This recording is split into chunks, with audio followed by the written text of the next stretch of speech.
Hello students, I am Kritika Pathak from Access Institute and today we are going to study about the topic natural resources. Before studying natural resources, we should know what resource is.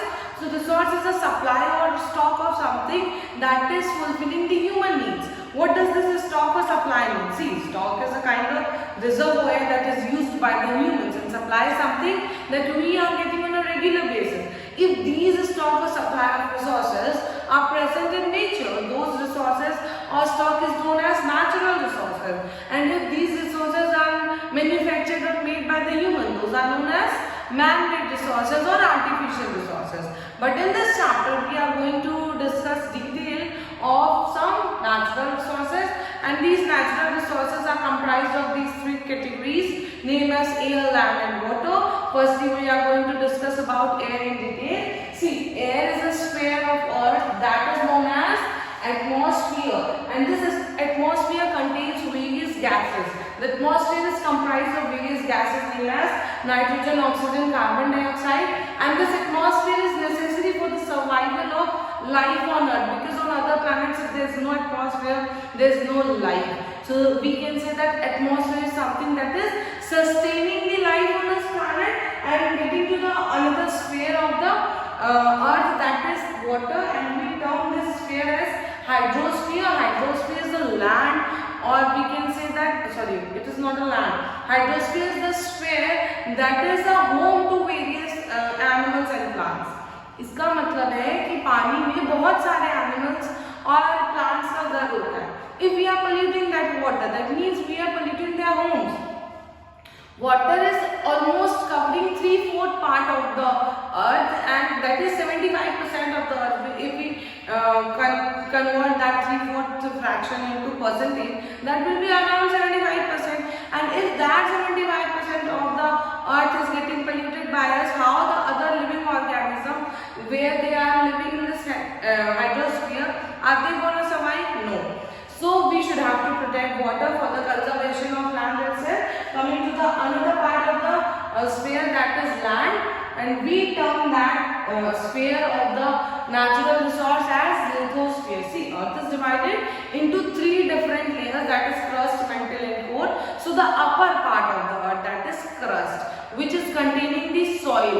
That crust part which is containing the soil is known as lithosphere, and lithosphere has in that soil there is various nutrients and vitamins that is necessary for the growth of plant, and lithosphere itself is a home of various terrestrial animals. It has been described over here that the upper crust of the earth is called lithosphere, where different kinds of soils are found. That is something I told you earlier, that various kinds of soils are found which is necessary for the growth of plants and are home to several vitamins and minerals.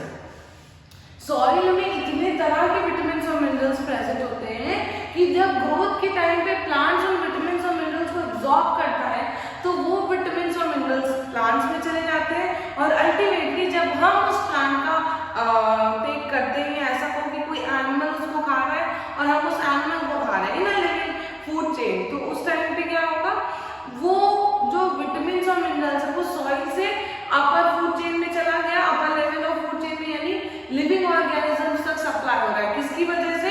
Because this soil is containing various vitamins and minerals, और plants are those who are taking that vitamins and minerals from the soil. और हम अगर plant को consume कर रहे हैं या कोई एनिमल जिसने उस प्लांट को कंज्यूम किया होगा, तो अल्टीमेटली अगर हम उस एनिमल को कंज्यूम कर रहे हैं तो वो पर्टिकुलर मिनरल हमारी बॉडी में ट्रांसफर हो जाता है फूड चेन के थ्रू. हम जैसे खाते हैं वो फिर हमें जिसको खाया उसकी बॉडी में जो मिनरल्स होते हैं वो हमें मिल जाते हैं. उसके बाद हम बात करते हैं बायोस्फीयर की. देखो अभी तक हम लोगों ने तीन स्फीयर्स पढ़े, हाइड्रोस्फीयर, एटमॉस्फेयर और लिथोस्फीयर. ये तीनों स्फीयर्स मिल करके बायोस्फीयर बनाते हैं. बायो मीन से लिविंग, तो वो स्फीयर जहाँ पे लिविंग ऑर्गेनिजम्स रह रहे होंगे. तो लिविंग ऑर्गेनिजम्स कहाँ रहेंगे? वहीं पे जहाँ ये तीनों स्फीयर्स इंटरैक्ट करेंगे. जहाँ पे एटमॉस्फेयर भी हो, वाटर भी हो और लैंड भी हो, वहीं पे कोई लिविंग ऑर्गेनिज्म रह सकता है. इन तीनों में से कोई एक की भी कमी से कोई भी लिविंग ऑर्गेनिज्म प्रोड्यूस नहीं हो रहा. अगर आप सोच रहे होंगे कि हाइड्रोस्फीयर में तो लिथोस्फीयर की जरूरत नहीं है, तो नहीं, ऐसा नहीं है. Bottom of the sea, bottom of the that is also soil. तो लिथोस्फीयर तो हुआ ना, तो बिना लिथोस्फीयर के तो लाइफ पॉसिबल ही नहीं है। इसका मतलब कि ये तीनों कंपोनेंट्स आपस में इंटरैक्ट करते हैं, तब जाके कोई लिविंग ऑर्गेनिज्म की लाइफ वहां पे सस्टेन हो जाती है, और ऐसे स्फीयर को हम बोलते हैं बायोस्फीयर। यही बात लिखी हुई है, ozone layer, lithosphere, atmosphere and hydrosphere intersect, यानी कि ये तीनों आपस में मिलते हैं तब जाके लाइफ सस्टेन होती है, और उस सस्टेनेबल जोन को हम लोग बायोस्फीयर कहते हैं। अब इस बायोस्फीयर को हम लोगों ने दो पार्ट्स में डिवाइड कर दिया। एक है जो ये बायोस्फीयर है, उसमें कुछ फैक्टर्स हैं, जिन फैक्टर्स को जो ये बायोस्फीयर में प्रेजेंट होते हैं उसको हम लोगों ने दो पार्ट में डिवाइड किया है। पहला है एबायोटिक फैक्टर्स और दूसरा है बायोटिक फैक्टर्स। तो एबायोटिक फैक्टर्स मतलब बायोस्फीयर में वो नॉन लिविंग फैक्टर्स जो कि किसी लिविंग ऑर्गेनिज्म की लाइफ को सस्टेन करने के लिए हेल्प कर रहे हैं, उन नॉन लिविंग फैक्टर्स को हम लोग एबायोटिक फैक्टर्स कहते हैं। और बायोटिक फैक्टर्स क्या होंगे? वो लिविंग कंपोनेंट जो कि किसी बायोस्फीयर में प्रेजेंट है। तो हम लोग डेफिनेशन समझ लेते हैं बायोटिक फैक्टर में। लिखा हुआ है जो नॉन लिविंग थिंग्स है, जैसे एयर, वाटर, सनलाइट, ये सारी चीजें क्या है? ये लाइफ को सपोर्ट तो करती है, but these are not living things. तो those non living things are known as abiotic factors, और बायोटिक फैक्टर्स क्या होंगे? Living things. यानी कि किसी भी बायोस्फीयर में चाहे वो प्लांट्स हो चाहे एनिमल्स हो, जो लिविंग है उसे हम बायोटिक बोलेंगे, और उसी बायोस्फीयर में जो नॉन लिविंग कंपोनेंट्स हैं उसे हम एबायोटिक बोलेंगे। अब हम लोग डिटेल में ये जो हमने पहला कंपोनेंट पढ़ा एटमॉस्फेयर, उस एटमॉस्फेयर को आज वीडियो में डिस्कस करेंगे। उसके बाद बाकी के दोनों कंपोनेंट्स हम लोग नेक्स्ट क्लास में डिटेल में स्टडी करने जा रहे हैं। अभी तक हम लोगों ने कोई क्वेश्चन लिखा था कि अच्छा इसमें हमें ये चीजें पढ़नी है। तो एयर में हमें डिटेल में क्या पढ़ना है? देखो एयर सबसे पहले अभी मैंने बताई कि उसमें बहुत सारे गैसेस हैं जिसका वो मिक्सचर है। मैंने क्या क्या गैसेस का नाम लिया था? नाइट्रोजन, ऑक्सीजन और कार्बन डाइऑक्साइड। तो यही लिखा हुआ है लाइफ जो है वो अर्थ पे इसीलिए प्रेजेंट है because earth is having oxygen and oxygen is a gas that we breathe in. So oxygen is necessary for the survival of a living person and earth is having oxygen, that's why life is possible on earth. Other planets such as Mars and Venus does not have atmosphere, that's why वहाँ पे एक तो इतना ज़्यादा carbon dioxide है। See the percentage of carbon dioxide present on Mars and Venus is approximately 95 to 97%, and on this our planet it is approximately 0.04%. तो ये जो ये परसेंटेज है ये इतना वैरी कर रहा है कि वहाँ पे इतना ज्यादा है। We are not breathing in the carbon dioxide, तो जब हम उसको ब्रीदिंग नहीं करें तो हमारे लिए क्या होगा? हमारे लिए तो कोई काम का नहीं है, मतलब है हम लोग ब्रीद आउट कर रहे हैं, कार्बन डाइऑक्साइड का रोल है, बट इतना रोल कि वो हमारे सर्वाइवल के लिए ही पॉसिबल नहीं है। इसीलिए मार्स और वीनस पे लाइफ पॉसिबल है, क्योंकि वहाँ पे कार्बन डाइऑक्साइड इतना ज्यादा प्रेजेंट है कि लाइफ वहाँ पे एग्जिस्ट ही नहीं कर सकती है। अगर हम लोग composition of air on this planet, यानी कि हम अपने प्लैनेट पे अर्थ पे अगर हम देखें तो 78% नाइट्रोजन है, 21% ऑक्सीजन है, और जो बाकी के बचे 1% है उसमें सारी गैसेस है इंक्लूडिंग कार्बन डाइऑक्साइड। तो देखो हमारे प्लैनेट पे कार्बन डाइऑक्साइड कितना कम है as compare to Mars and Venus. That's why here life is possible, life is existing on this planet, and on other planets life is not existing. अब उसके बाद हम लोग बात करते हैं कि जो कार्बन डाइऑक्साइड है वो प्रोड्यूस कहाँ से हो रहा है। सबसे पहले तो हम ही लोग ब्रीथ आउट कर रहे हैं। हम लोगों ने सेल वाले चैप्टर में यूकैरियोटिक और प्रोकैरियोटिक ऑर्गेनिजम्स के बारे में पढ़ा था, और ये पढ़ा था कि रेस्पिरेशन क्या है? एक मेटाबॉलिक एक्टिविटी है जो सारे लिविंग ऑर्गेनिजम्स कर रहे हैं। तो उसका एंड प्रोडक्ट कार्बन डाइऑक्साइड है, यानी कि सब कार्बन डाइऑक्साइड को ब्रीद आउट कर रहे हैं।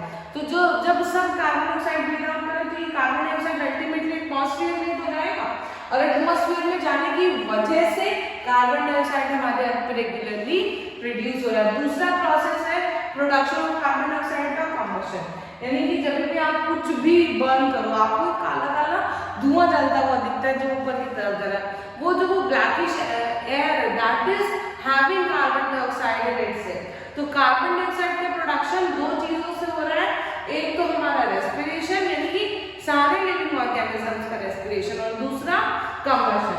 So these two processes are majorly responsible for the production of carbon dioxide on this planet, and how this production regulates on this planet is studied. देखो हम तो रेगुलरली ब्रीथ आउट कर रहे हैं, तो जब हम रेगुलरली ब्रीथ आउट कर रहे हैं तो वो कंटिन्यूसली मेंटेन कैसे है 0.04% पे, बढ़ क्यों नहीं रहा?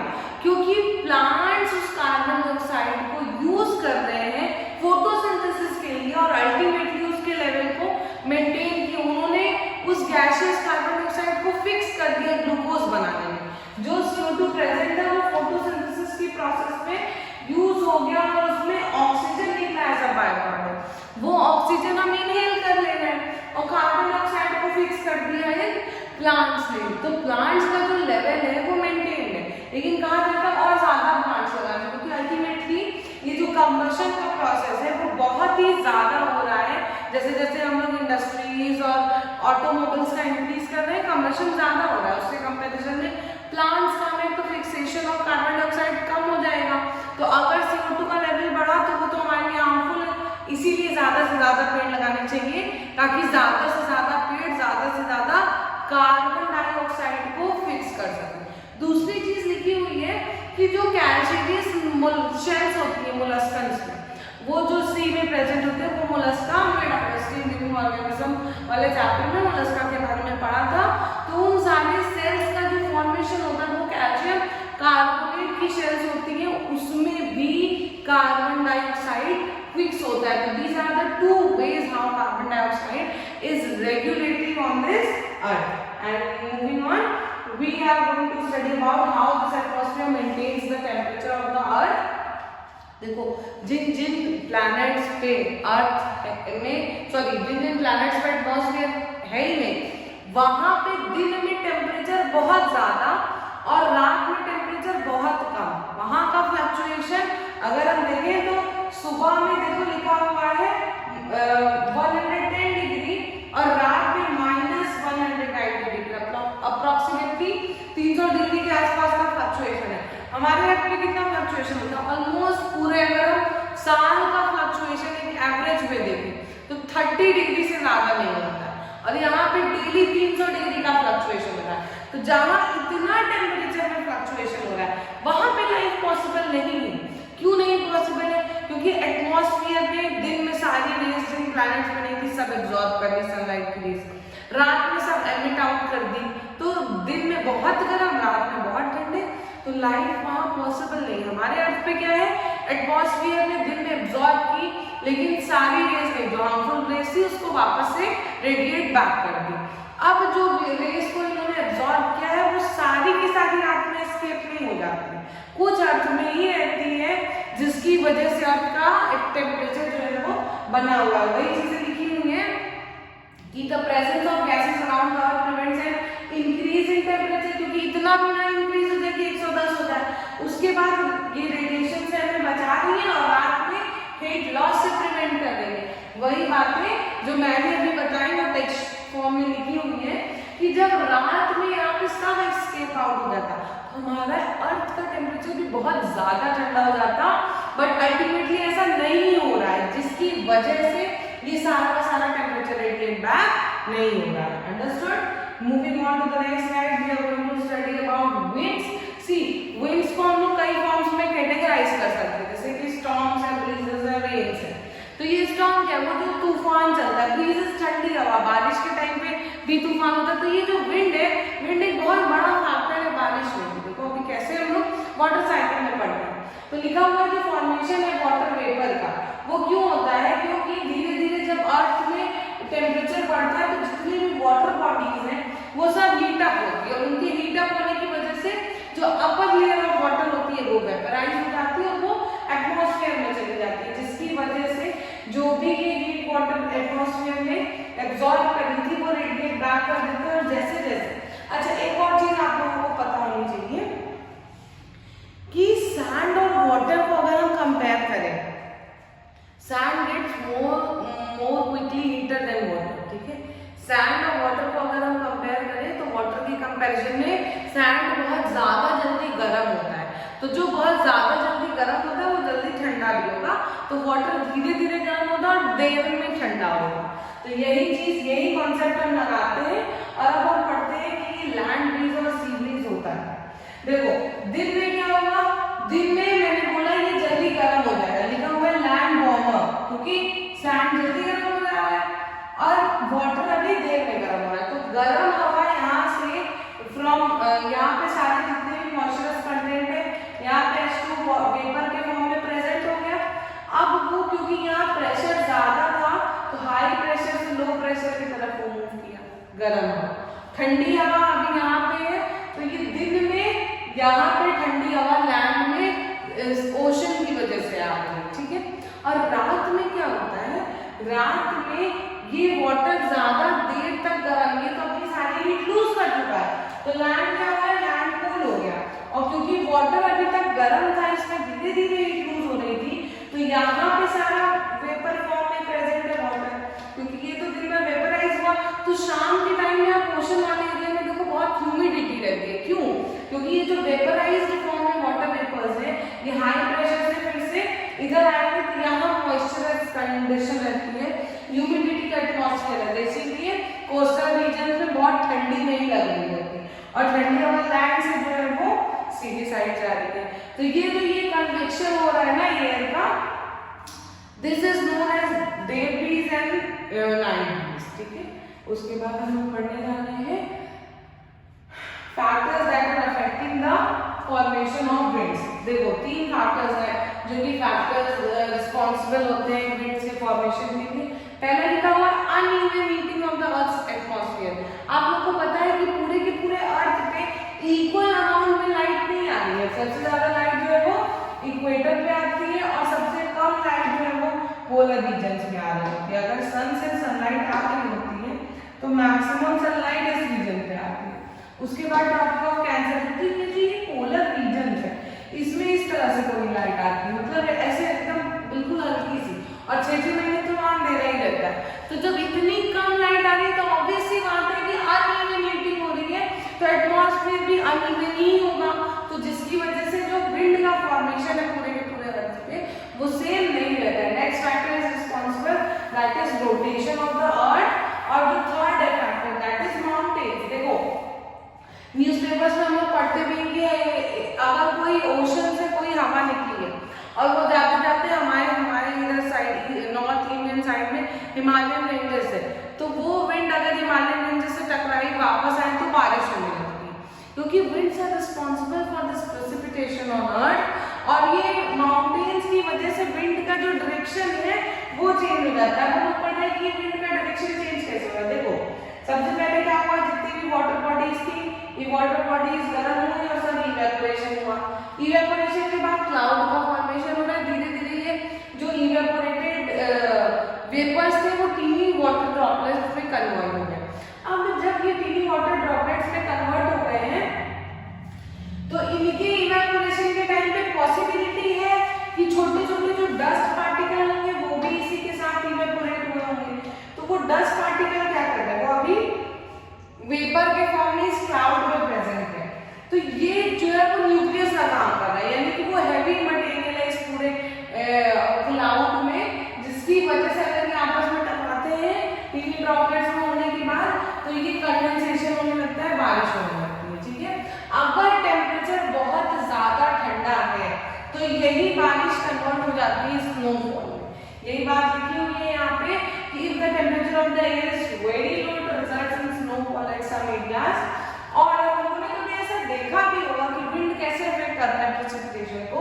देखो कभी कभी क्या होता है ना कि एकदम बारिश होने वाली रहती है, मौसम पूरा बना होता है, बादल काले आसमान में रहते हैं और बारिश नहीं होती, क्योंकि हो सकता है कि हवा जो है वो बादल उड़ा के किसी और लोकेलिटी में लेके चली गई और आपकी लोकेलिटी में बारिश नहीं हुई, because wind is responsible for precipitation to occur on this planet.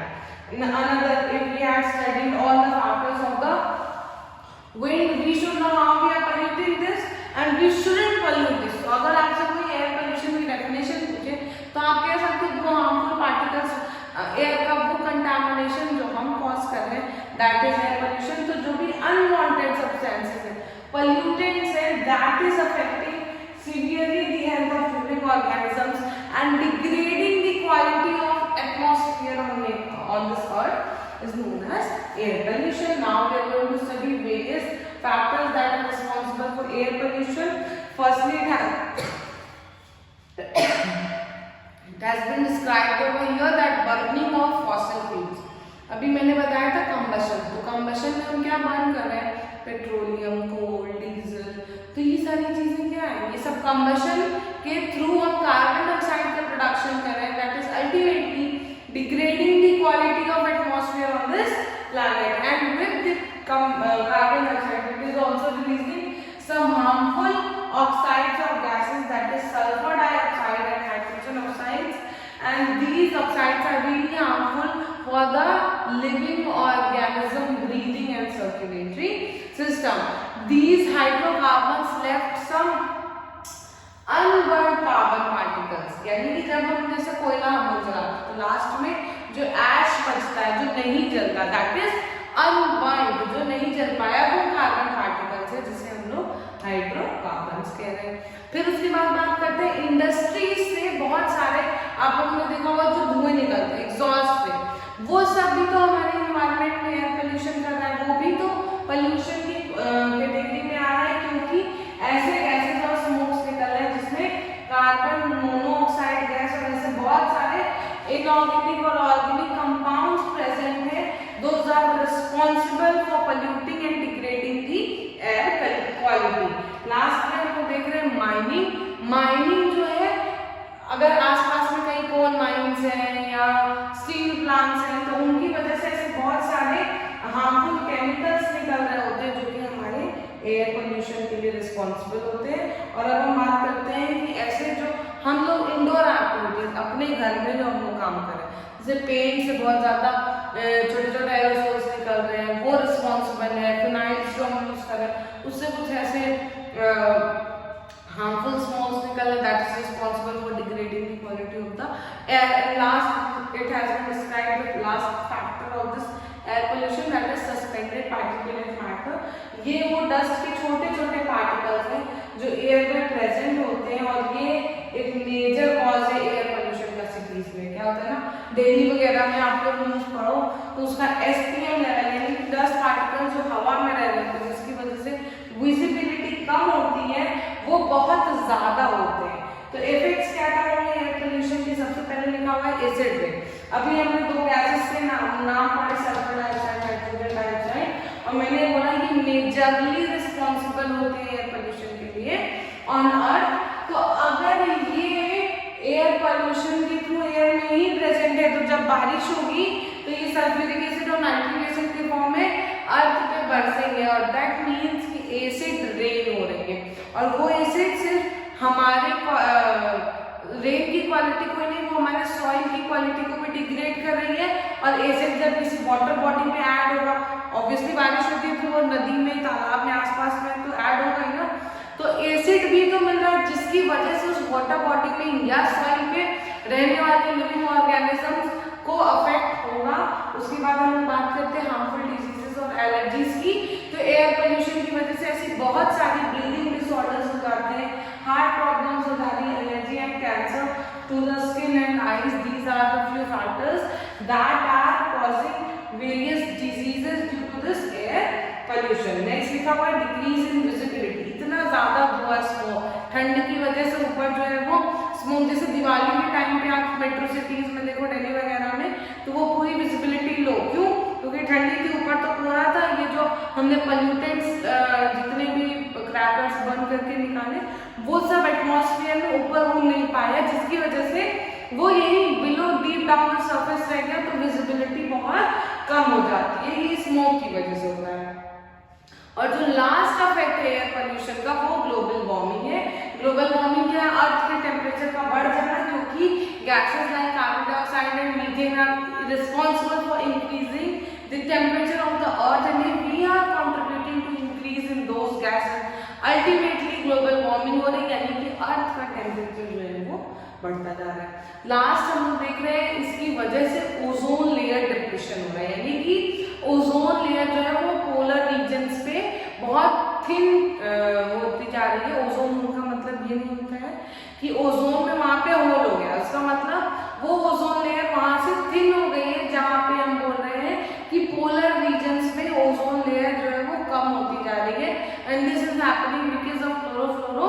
carbon gas. Thank you for the class.